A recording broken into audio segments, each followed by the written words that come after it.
bienvenidos a este su programa Hablando Derecho, como siempre aquí a través de Radio Mix Valle. Es un gusto que nos acompañen y estar con ustedes en este día, 14 de febrero. Muchas felicidades a todos en casita. Esperemos que se estén pasando muy bien y pues gracias por acompañarnos en este programa que vamos a tener el gusto de presentarles un tema como siempre de interés y muy relacionado con un acuerdo de voluntades llamado contrato, que pues la mayoría de las personas en algún momento de nuestra vida pues tenemos a bien realizar.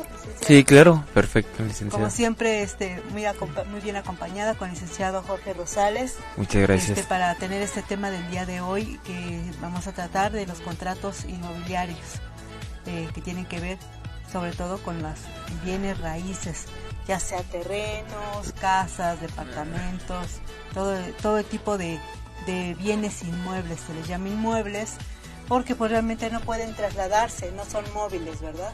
Bienes inmovibles, un terreno, una casa se construye en un lugar y siempre va a estar en el mismo lugar, a diferencia de otro tipo de contratos. No tenemos muchos, muy diferentes tipos de contratos, que vamos a tocar un poco de las características, ¿verdad? Grandes rasgos de las características de los contratos en general y un poquito más específico de los contratos inmobiliarios. ¿No es así? Sí, licenciada, un tema bien interesante, de mucha ayuda a todas las personas que nos hacen el favor de sintonizarnos. Muy importante esto, surgió el tema de alguna forma porque hay de alguna forma preocupación siempre, pero últimamente se ha visto mucho el fraude a través de este tipo de contratos, ¿no?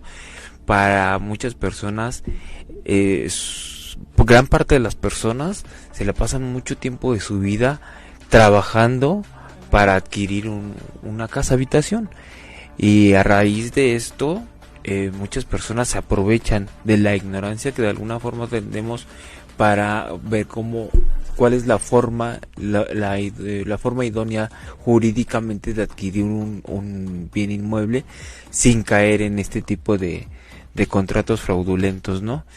Como lo decían, siempre mucha gente, gran parte de su vida invierte trabajando para hacerse de un bien inmueble, una casa habitación, y podría perderlo si es que no tienen de alguna forma las bases jurídicas para poder sentar la certeza jurídica de que en realidad lo que están comprando es un patrimonio y no problemas. Así es, licenciado.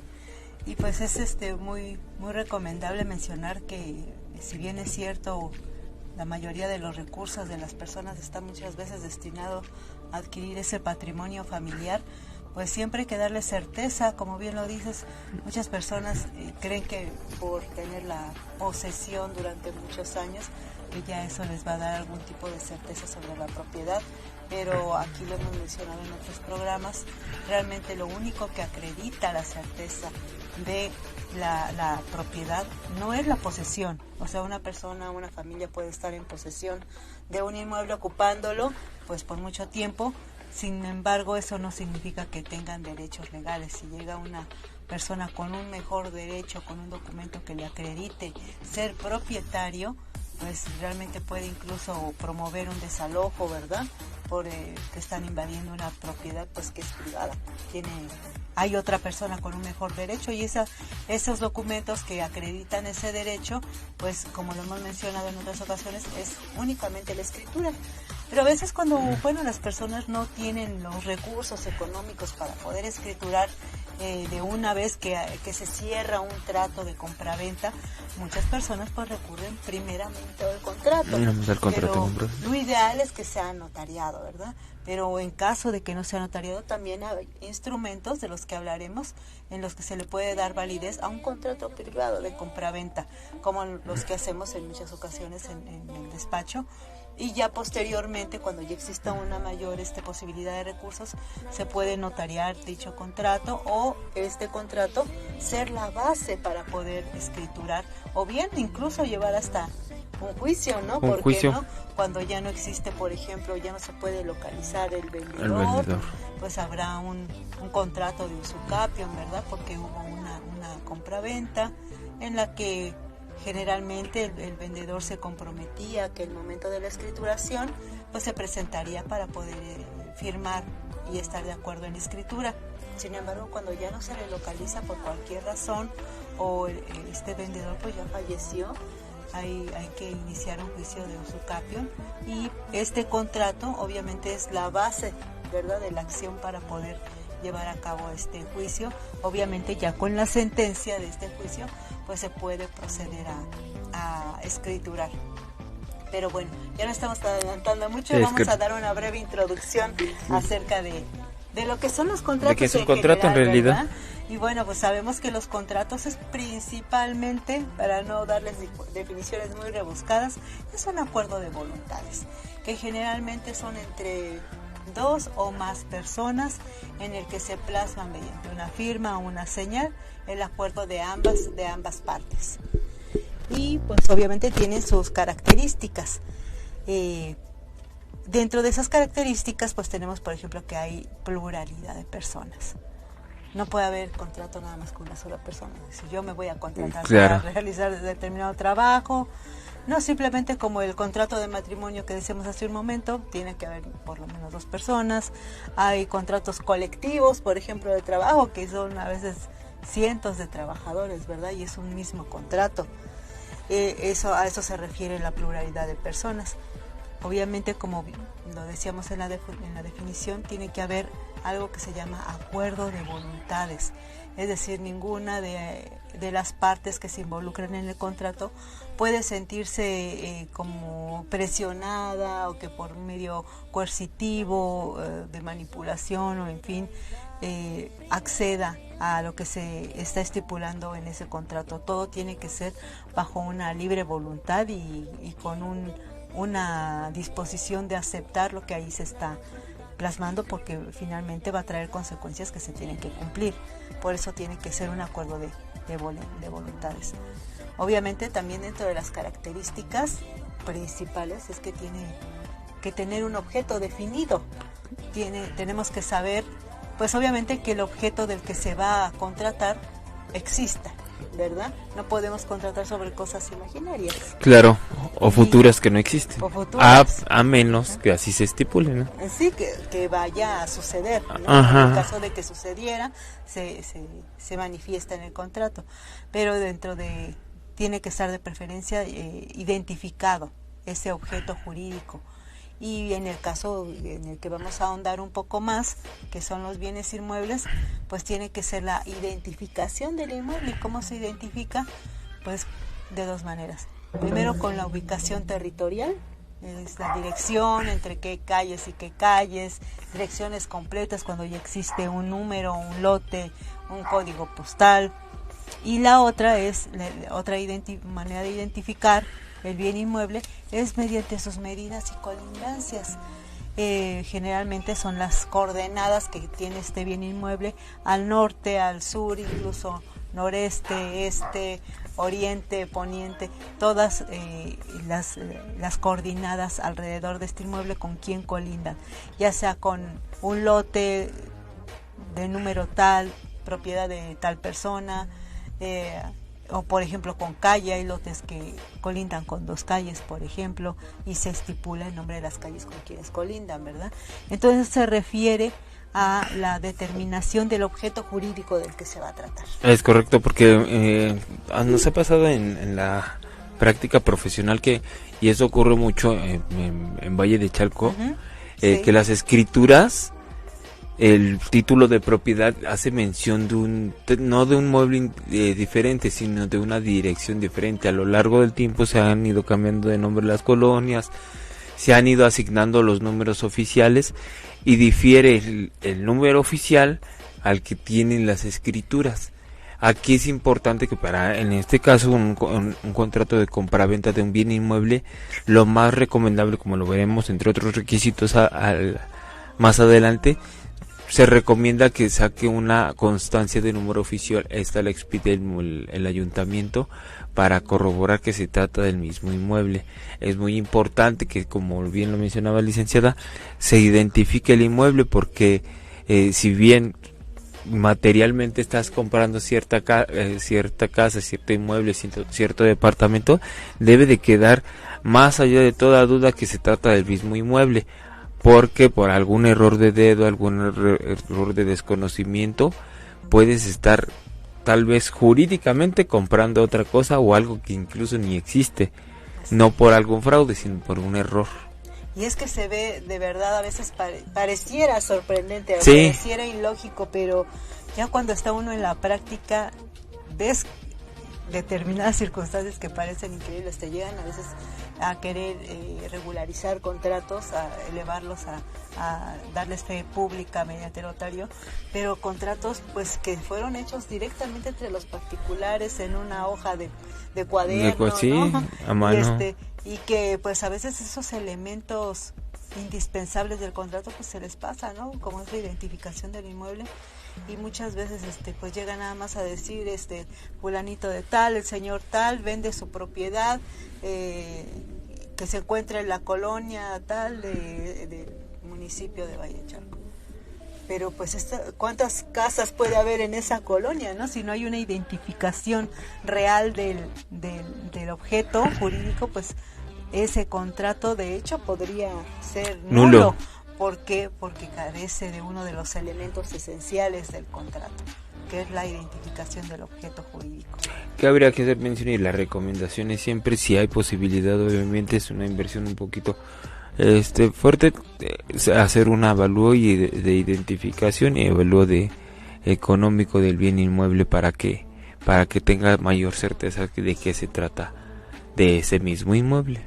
Claro, porque también esa es otra de las características bien esenciales dentro de los contratos, específicamente de los bienes inmuebles, que tienen que tener, se le llama un precio justo, ¿verdad? No puede ser un precio irracional, porque también carecería de un elemento de validez. Podría presuponerse que hubo una coercitividad, ¿no?, para poder adquirir ese inmueble. Tiene que haber un precio justo.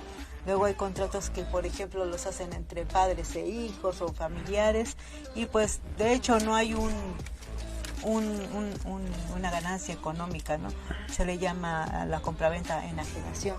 No hay una enajenación, nadie se ve beneficiado económicamente.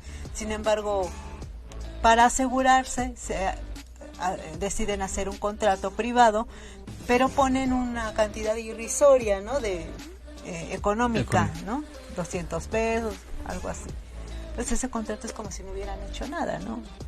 Porque hay una cantidad que no es justa para un bien inmueble en el momento histórico, en el año en que se haya hecho esa enajenación, esa negociación de compraventa. Entonces cae dentro de uno de los elementos que es factible para anular un contrato, que es la falta de una cantidad cierta y correcta en la que se vendió ese inmueble. Y bueno, dentro de las características de los contratos, que tenemos varias, si quisieran nombrar solamente un tipo de contrato en el que no hay pluralidad de partes, que es únicamente el de donación. Aquí solamente es la persona obligada, que es el donatario, y obviamente los demás son, el donante es el que da, y los donatarios son quienes reciben. Entonces, en este tipo de contrato de donación, que es entre familiares principalmente, de padres a hijos, de hijos a padres, o entre cónyuges, entre hermanos, es un contrato en el que pues hay un costo realmente bajo económicamente, a diferencia de, por ejemplo, una escrituración o otro tipo de contratos. Realmente los impuestos que también se cobran por este tipo de instrumento, que es la donación, también son de los más bajos arancelariamente, ¿verdad? Sí. Porque no se presupone que ahí no hay una enajenación, no hay un fin de lucro. Un fin de lucro, no hay un enriquecimiento por esta negociación. Entonces es el único de los contratos que se ve obligada solamente una de las partes, que es el que da, el donante, ¿no? El que da parte o todo su patrimonio hacia una persona, o de hecho varias, ¿verdad? Otro Otro tipo de característica, además del acuerdo de voluntades, es que hay unos contratos que son bilaterales, por ejemplo, ya lo decíamos, el de matrimonio, contratos de trabajo, contratos de, por ejemplo, de prestación de servicios, que a lo mejor son por un tiempo determinado o por una obra determinada. Hay también contratos onerosos. ¿Qué significa esto? Onerosos y gratuitos. Onerosos, obviamente, donde vas a recibir una retribución económica. Y los gratuitos son contratos, por ejemplo, en el matrimonio, en el que no nadie te va a pagar, ¿verdad?, por llevar a cabo ese contrato. Otra característica son los conmutativos, en los que hay obligaciones específicas, ¿no? Y se especifican, por ejemplo, en la permuta. Yo te cambio mi casa de Valle de Chalco y tú me das tu casa de Iztapalapa, sí, por ejemplo, ¿no? Y también se puede estipular en un contrato. No es una compra-venta, también se refiere a bienes inmuebles, son contratos conmutativos. Y otro tipo de contratos son los aleatorios. Por ejemplo, también hablando de bienes inmuebles, los aleatorios son por tiempo determinado. En este caso podríamos hablar de los contratos de arrendamiento o los contratos de mutuo o de donación también, que son por tiempo determinado nada más, ¿no? Sí, es correcto, y qué importante conocer las características de todo este tipo las características en general de los contratos. ¿Por qué lo mencionamos? Nuestro objetivo, como siempre ha sido, es informarles a ustedes que tengan una mayor base jurídica para tomar alguna decisión que eventualmente tendrían que hacer para, no sé, adquirir un bien inmueble, la forma en que puedan ustedes vender un bien inmueble. Aquí, por ejemplo, me gustaría hacer un comentario. Hay muchas casas del Infonavit, ¿no? Donde te dicen, traspaso cierta casa. Vas tú con la persona que sacó ese crédito, está el nombre, ese crédito de esa casa, y supuestamente a través de un traspaso te ceden la casa y tú continúas pagando ese crédito. Aquí hay que tener mucho cuidado, mucho ojo. Para empezar, siempre les recomiendo, esto es a título personal, les recomiendo no compren un bien inmueble si no es ante notario público. Y dos, si lo haces de esta forma, nada más con contrato privado de compra-venta en este tipo de situaciones, tú a final de cuentas estás comprando un bien inmueble, primero que no tiene validez porque ese bien inmueble todavía no le pertenece al 100% a esta persona. Esta persona lo que está pagando es una hipoteca de esa casa. Tú estarías pagando nada más jurídicamente hablando a favor de esta persona el crédito que todavía él tiene, pero ese contrato todavía no tiene validez porque él legalmente no es propietario todavía de ese inmueble. Está pagando una hipoteca, pero no está pagando el bien inmueble en sí. Es muy importante que siempre cuando vayan a hacer este tipo de operaciones que se acerquen a gente especializada, a corredores inmobiliarios, ¿por qué no a un despacho? En el despacho también podremos ayudarles a orientarlos a través de este tipo de situaciones. Lo mencionaba hace un momento, yo sí soy de la idea que no compre un bien inmueble si es que no tiene título de propiedad. Lo mencionaba, les decía que es una inversión fuerte, por eso es que hay que tener especial cuidado cuando uno principalmente quiere comprar un bien inmueble. También vamos a ver recomendaciones para aquellas personas que quieren vender su bien inmueble, pero principalmente para aquellas que quieran comprar uno para evitar caer en algún posible fraude.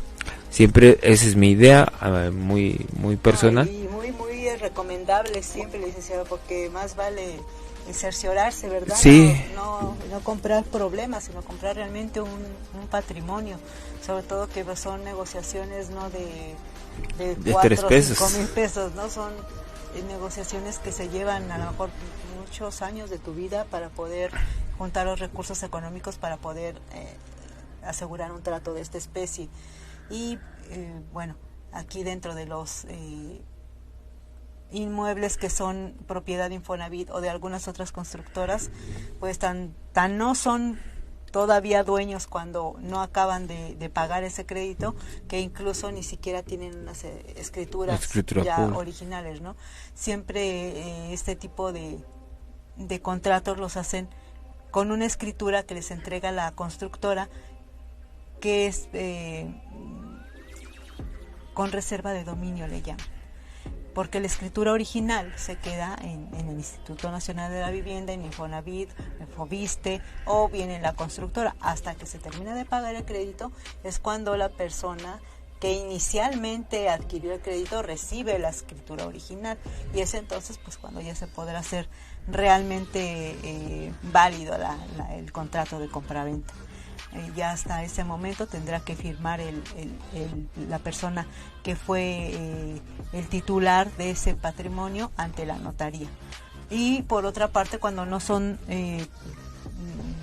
casas, departamentos de alguna constructora, que son de particulares, pues es bien importante sí cerciorarse ante el registro público a quién pertenece esa propiedad, porque pues se da muchísimas ocasiones en que las personas que están interesadas en vender no son realmente los dueños, y muchas veces no es que tengan la intención de hacer un fraude, no, simplemente que a veces los titulares, los dueños, las personas que pagaron la propiedad del terreno, luego construyeron, pues ya no existen, ya son los herederos generalmente, o más bien los hijos, porque muchas veces ni siquiera existe un testamento, simplemente son los hijos los que quieren pues ya no tener problemas con que quién se va a quedar con la casa, o que juntos no pudieron convivir, y en el momento en que deciden venderla, pues resulta que la propiedad sigue a nombre del papá, la mamá, o a veces, muchas veces, ni siquiera a nombre de los papás, sí, todavía están a nombre de la persona que les vendió a los papás, ¿no? Entonces, en realidad esas personas, aunque sean hijos, aunque realmente estén interesados en vender una propiedad real, no tengan el afán de hacer ningún tipo de fraude, no son las personas indicadas en poder vender. Y no cualquier contrato que hagan con alguna persona no va a tener ninguna validez. Entonces es importante siempre cerciorarse antes de dar cualquier adelanto, anticipo, el cerciorarse ante el registro público a quién pertenece esa propiedad. Es muy fácil el registro público, simplemente con una solicitud que puede llenar prácticamente cualquier persona que se pare de escribir, en donde te piden datos muy esenciales de la propiedad, que son la ubicación y el nombre de a quién está, ¿no? Tal vez la superficie, de cuántos metros consta la propiedad, eso sí, la dirección exacta, pues ahí tienen que en el registro público salir los datos registrales de la propiedad, y dentro de los datos registrales pues viene quién es el titular del bien inmueble. Entonces ya si se cercioran que sí efectivamente es la persona que les está vendiendo, pues ya sin problema podrían seguir avanzando en la negociación, y si no es el titular registral quien les está vendiendo, pues obviamente no es recomendable que adquirir ningún tipo de problema. Bueno, otras dos características que también no quisiera que se pasaran es que, aparte de que son consensuales, es decir, que tiene que existir el mutuo consentimiento de las partes que se involucran, también otro requisito es que son reales. Por ejemplo, un contrato real es, por ejemplo, el de arrendamiento, el de mutuo o el de comodato, ¿no? En donde se especifica el bien inmueble del que se está tratando. Sí, es muy importante todas esas características. Yo insistiría en que no compren una propiedad si no tiene una escritura pública o un título de propiedad.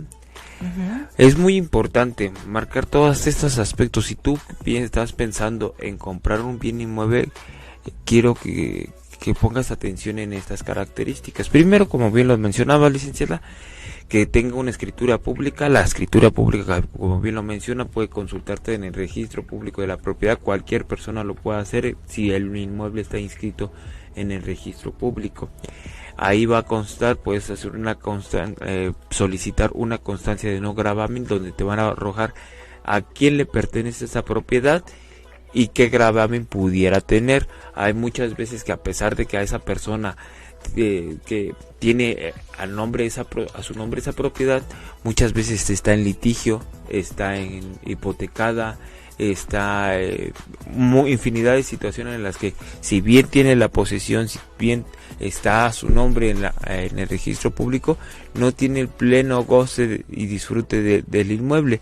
¿Por qué? Porque está en litigio, es decir, que está en un juicio con algunas otras personas derivado de no sé qué, está hipotecado, es decir, algún préstamo que solicitó y otorgó como prenda ese inmueble, o todavía no acaba de pagar esa casa, etcétera. Es muy importante que se cercioren que ese bien inmueble, a pesar de que esté a nombre de la persona que les está vendiendo, esté libre de gravamen. También es muy importante que ustedes, al tratar de comprar una casa habitación, ya sea terreno, casa o departamento, se cercioren que la persona que en realidad les está vendiendo sí se trate de ella misma, ¿no? Porque se ha dado mucho últimamente la suplantación de identidad. Personas que incluso ya con credenciales oficiales se ostentan como la persona que aparece en las escrituras públicas.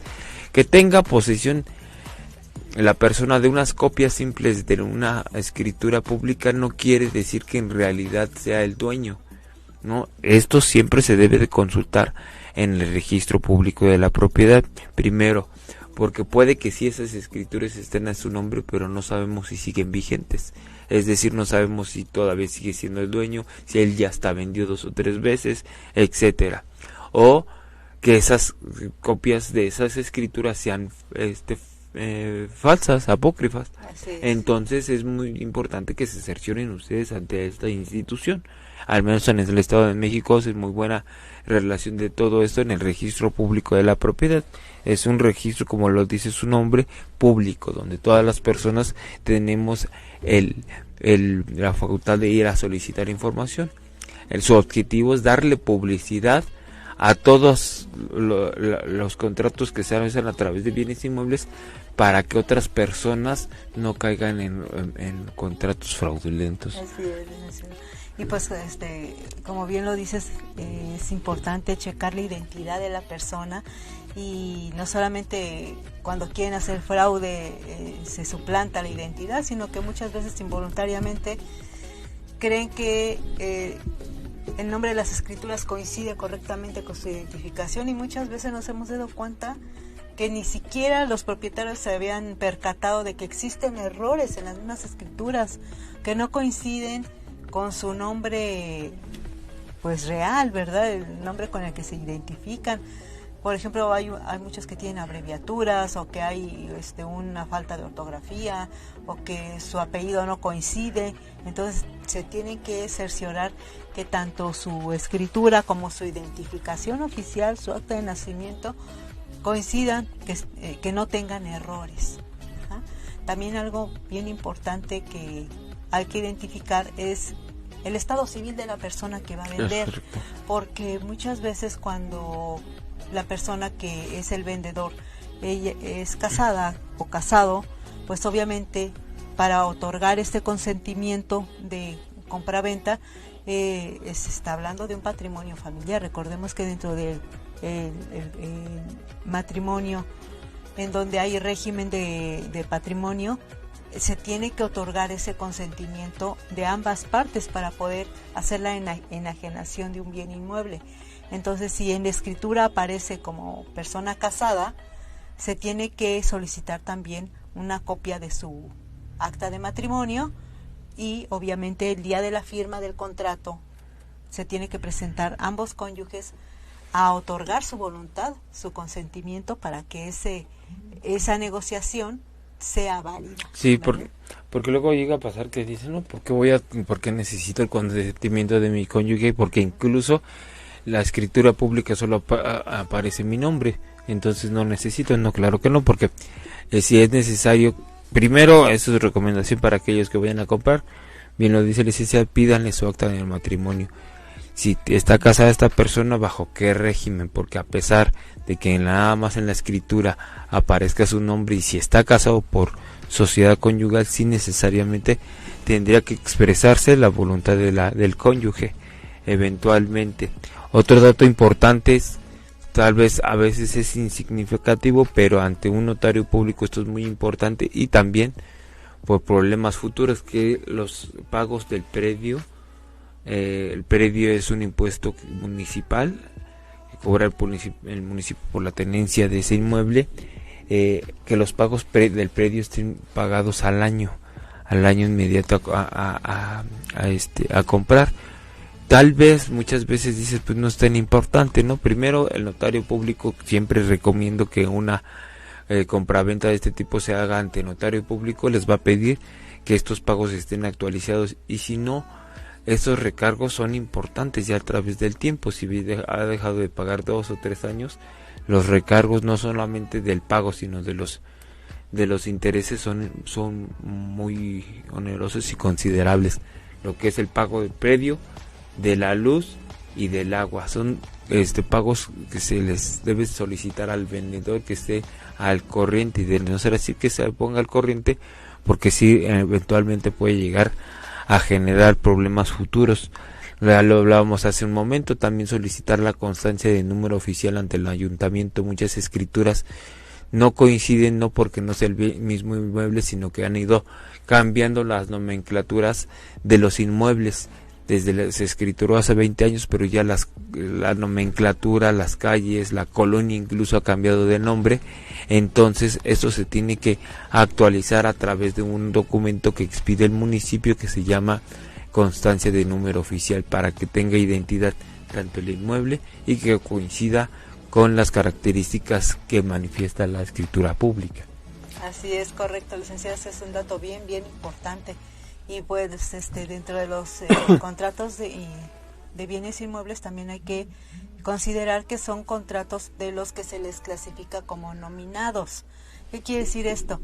Tienen una nomenclatura, o sea, una numeración en cuanto a lo que se refiere al código civil del estado al que pertenecen, del país al que pertenecen incluso, porque también hay contratos que son innominados, no necesitan esa formalidad en el cual se hace referencia a que dicho contrato está sujeto a las leyes de tal lugar.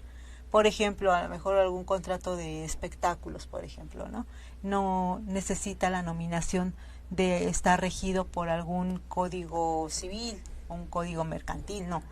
En cambio, los contratos de compraventa, y más cuando son de bienes inmuebles, sí se necesita tener esa denominación de que en caso de alguna investigación, algún incumplimiento de dicho contrato, se acudirá a los tribunales correspondientes en determinado lugar para hacer válida la compraventa bajo el Código Civil de ese lugar. Por eso son nominados. Bien, licenciada, muy bien. Sí, como vemos, las características de este tipo de contratos son muy específicas. Ajá. Incluso es muy tedioso, Sí. Muchas personas, por eso es más fácil que las personas que solamente adquieran un bien inmueble, un contrato privado de compraventa. Es decir, tú dices de ser dueño de ese inmueble, fírmame un documento donde me cedes los derechos de ese inmueble y yo yo te pago y ya los bienes inmuebles no funcionan de esa forma. Lo mencionabas en programas anteriores. Tú puedes contratar de esa forma todo lo que tú quieras, siempre y cuando sean bienes muebles, hasta un coche, no es necesario que celebres un contrato de compra-venta. Basta con que te otorguen la factura de ese coche para presumir que tú eres dueño de ese coche, ¿no? No pasa así con los bienes inmuebles. Los bienes inmuebles, aparte del acuerdo de voluntades de que sea un bien lícito, tienen la característica que para que sean válidos, la formalidad se la da la escritura pública. Es como un acto solemne, se le llama la formalidad que se le da en este acto solemne en la escritura pública. Obviamente tiene que ser ante un fedatario público, como es el notario, y se compara, por ejemplo, al matrimonio. La solemnidad se la da a un juez del registro civil. En un bien inmueble, la solemnidad se la da el fedatario público. Sí, es para que todo en su conjunto, presuma que el contrato es válido. De lo contrario, si no tiene esta formalidad, se presume que que carece de valor este contrato, podría ser hasta nulo. Es muy importante que pongan mucha atención eventualmente si llegan a comprar un bien inmueble en todas estas características. Lo ideal siempre es hacerlo ante un notario público. Incluso los notarios públicos ya tienen ellos sus contratos de compra-venta. Te van a pedir una serie de requisitos, etcétera, etcétera, para que no dejar cabos sueltos y que tú tengas una mayor certeza jurídica al comprar un bien inmueble. Muchas personas se evitan esto por lo oneroso que pudiera llegar a ser, pero recuerden que, como bien lo decía el licenciado, no estamos comprando algo que cuesta 5,000, 10,000 pesos. Estamos comprando en realidad un bien inmueble que incluso llega a veces hasta los millones. Entonces sí es muy importante darle toda la formalidad jurídica que esto requiere, la certeza jurídica, para evitar que en realidad estés comprando un problema. Acudir ante un notario sí es algo oneroso, principalmente de impuestos. Aquí hay que también hacer la aclaración de que un notario público no puede cobrar lo que quiera. Si tú estás pensando en comprar o vender un bien inmueble y quieres ver cuánto te vas a gastar en gastos de escrituración y inscripción en el registro público de la propiedad, lo ideal es que acudas ante un notario y solicites un presupuesto. El notario público está obligado a otorgarte un presupuesto en el que se van a desglosar todos los pagos que debes de hacer, tanto trámites, licencias, etcétera, gastos de gestoría y sus honorarios. Los honorarios del notario público deben de venir desglosados en este presupuesto. Muchas veces dicen que el notario es muy caro. No, un notario siempre se va a regir bajo tabuladores que el propio gobierno del Estado de México maneja. Incluso si un notario llegara a cobrar más de lo que esos tabuladores establecen, se estaría metiendo en algún problema, y son causas incluso de que les quiten la patente. La patente es esa facultad que el Estado le otorga a ese notario público para ejercer esa función.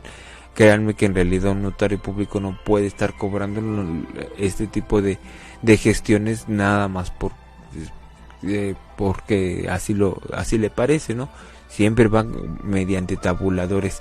Mucha gente piensa que esos son los gastos del notario. No, gran parte de esa erogación que tú haces de la escrituración pública es por gastos de impuestos. Un impuesto del ICR que se te cobra tú como vendedor, puedes llegar en casos específicos a erogar un impuesto que se va son impuestos federales que te cobran por enajenación de bienes e inmuebles. También hay que aclarar que dentro de ese presupuesto, pues sí puede variar a lo mejor un poco de un notario a otro, dependiendo de la ubicación del inmueble, porque son diferentes los impuestos, los aranceles que se pagan ante Hacienda, por ejemplo, por una enajenación de un bien inmueble en una ciudad, en un distrito, que en un estado. Claro. ¿No? Cualquiera de los estados tienen diferentes costos de aranceles, pero sus honorarios pues prácticamente son los mismos. También es importante que ustedes sepan que el presupuesto que se les va a dar por hacer un tipo de negociación de escrituración o de contrato de compraventa, pues va a depender también del año. Si en ese mismo año que les dan el presupuesto, ese mismo año es su pago, pues será el mismo costo. Pero si en un año piden el presupuesto y ustedes adquieren el servicio hasta un año posterior, pues seguramente, muy probablemente el costo va a incrementar un poco, porque siempre suben los aranceles, de un año a otro suben, por mínimo que sea siempre va a haber una diferencia. Entonces, mientras sea dentro del mismo año que piden su presupuesto y que adquieren el servicio de escrituración o de contrato de compraventa, se les va a respetar el precio. Otra característica importante a destacar dentro de los bienes inmuebles es la duración de este tipo de contratos, y sabemos que hay contratos permanentes de ejecución inmediata, que quiere decir, por ejemplo, en este momento hacemos el contrato o escrituramos y en el momento se entrega de manera definitiva y permanente el bien inmueble. Pero hay otros que son, por ejemplo, diferidos. Estos son, por ejemplo, contratos de arrendamiento. También se están haciendo, se está enajenando un inmueble por concepto de contrato, y son diferidos porque son cambiantes en el tiempo, ¿verdad? Es por un cierto tiempo determinado. Ese bien inmueble regresará a manos del propietario. Y otro tipo de contratos en cuanto a su temporalidad de bienes inmuebles son, por ejemplo, de los tiempos compartidos. Ahí no estás comprando el bien inmueble, tienes todo el derecho de uso y disfrute, tampoco te lo están prestando. Hay un contrato, no es un arrendamiento propiamente, pero es un tiempo compartido en donde se determina en qué fechas específicamente puedes hacer uso de ese bien inmueble. Sí, es muy interesante ese contrato que se ha puesto muy en boga, principalmente para aquellas personas que optan esta manera de vacacionar. Entre muchas personas compran un bien inmueble y de acuerdo al contrato como lo hayan asignado, van disfrutando de este bien inmueble dependiendo de las fechas en las que se hayan pactado, ¿no? Muy interesante. Otra característica, por ejemplo, pueden ser los contratos que son derivados de un principal, que se les llaman accesorios, que también puede ser, en el caso de algún bien inmueble que quede dentro de uno más grande, se le denominaría como un accesorio. Imaginémonos, por ejemplo, las fincas o los ranchos, las haciendas, en donde pues obviamente el bien inmueble es muy grande, ¿no? Pero tiene diferentes cabañas, departamentos dentro, entonces no se hace el contrato por todo el bien, sino sobre un accesorio únicamente. A lo mejor es un pequeño departamento, un cuarto inclusive, ¿no? Un salón de eventos o para convenciones. Es un contrato accesorio que deriva de un principal. Y bueno, pues esas son las características principales de los contratos de bienes inmuebles, y sí es muy recomendable mencionarles, obviamente, que sí, lo más importante dentro de esto pues es que tengan la seguridad y la certeza de que debe de ser, si van a hacer contrato porque no existan los recursos económicos como para hacer una escrituración, sí el que sea un contrato bien hecho, ¿verdad? Ya mencionamos las características principales. Recuerden la buena ubicación de identidad del objeto jurídico, dirección, ubicación en cuanto a metrajes, de localización, con quienes colindan, obviamente que tenga un tiempo cierto en dónde y en qué fecha se está suscribiendo ese contrato, ¿verdad? No podemos dejar a la deriva de cuándo se suscribió.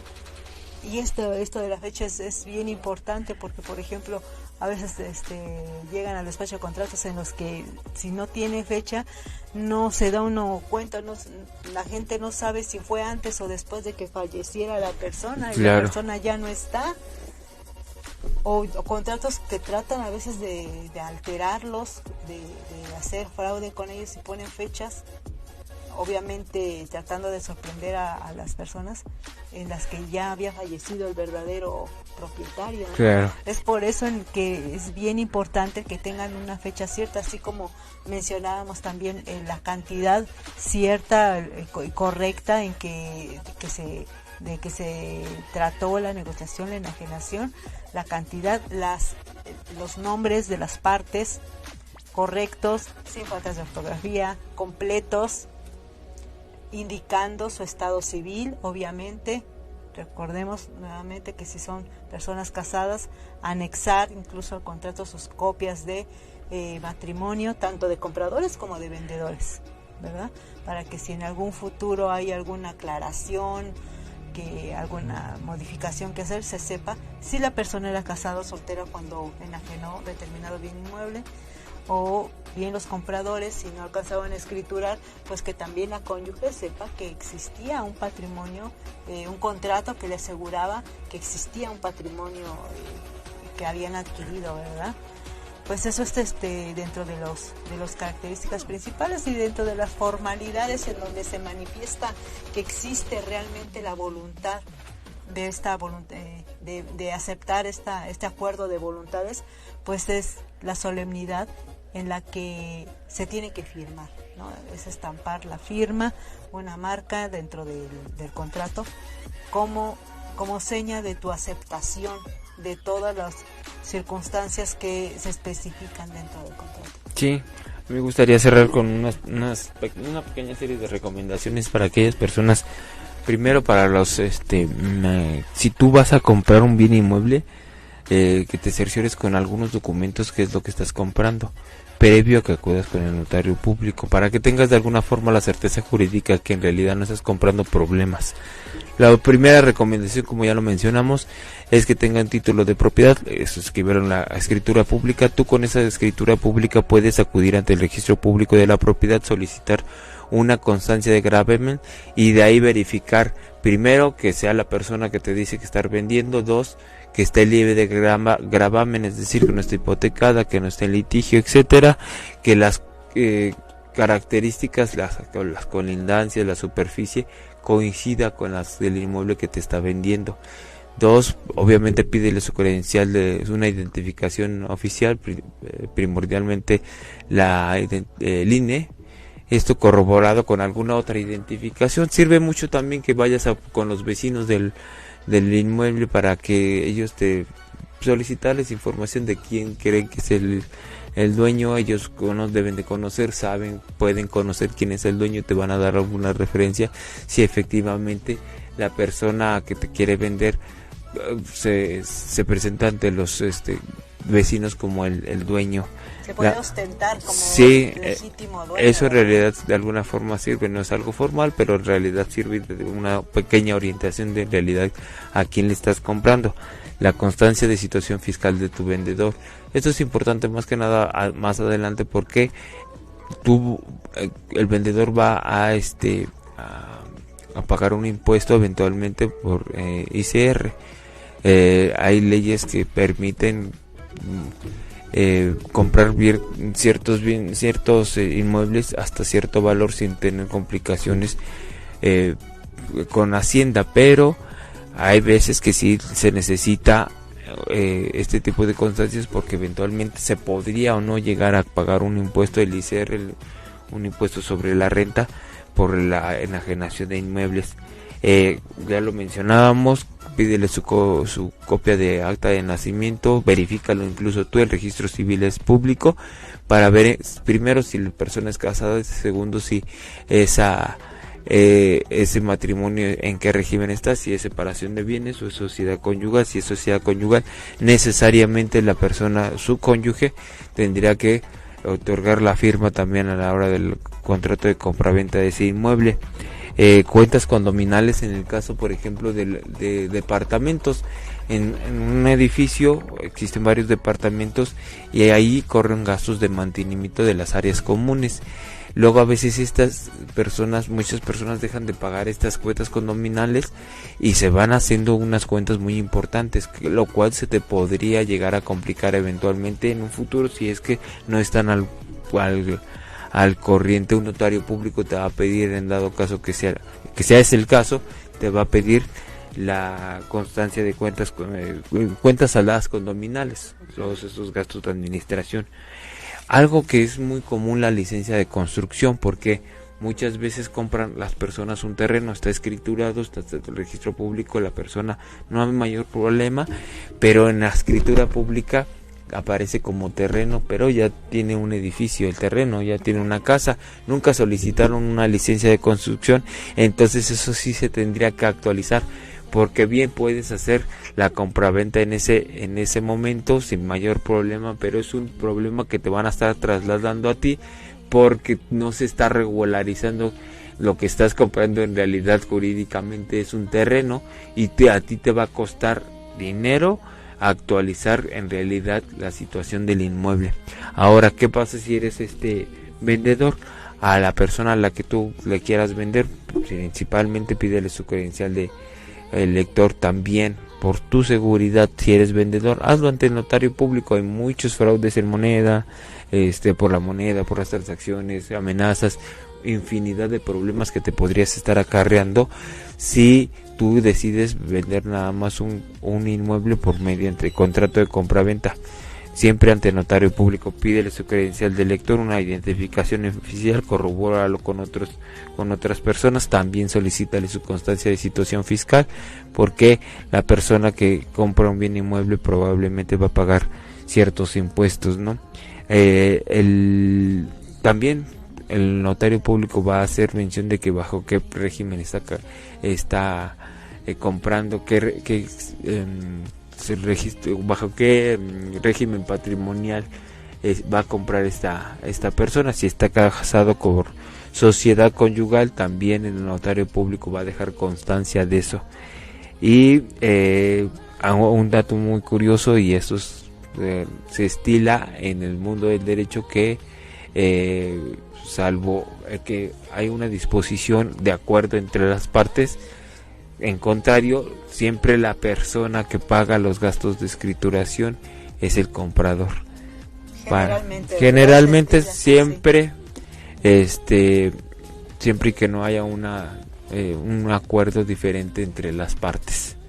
Muy bien, licenciado, pues sí, ya nada más para cerrar ese punto muy relevante que no se les debe de olvidar, sí, el verificar en el registro público que pertenezca la propiedad a la persona que les está ofreciendo el bien. Obviamente pedir un certificado de no gravamen, en donde no exista ningún sello precautorio de gravamen en esa propiedad, porque significa que está en algún litigio por alguna deuda, no se puede negociar, no se puede enajenar dicha propiedad. Y sobre todo también pues hacerles el comentario de que realmente si desean adquirir un patrimonio, es de las mejores adquisiciones que pueda haber, las mejores inversiones que pueda haber, porque pues un bien inmueble siempre tiende a subir de precio y es una muy buena inversión para poder preservar un patrimonio familiar como método de inversión que te reditúe, que te dé frutos de renta, por ejemplo. Es algo pues muy recomendable, ¿no? Incluso más recomendable que tener una cierta cantidad de dinero en el banco o algo así, que realmente no te da un mayor rendimiento. A diferencia de eso, sí, el adquirir en bienes inmuebles, y esos bienes inmuebles pues ponerlos al servicio de la gente en arrendamiento, o bien remodelándolos y vendiéndolos, obviamente con un costo mayor, es de las yo creo que inversiones, de los negocios más redituables en la actualidad. Sí.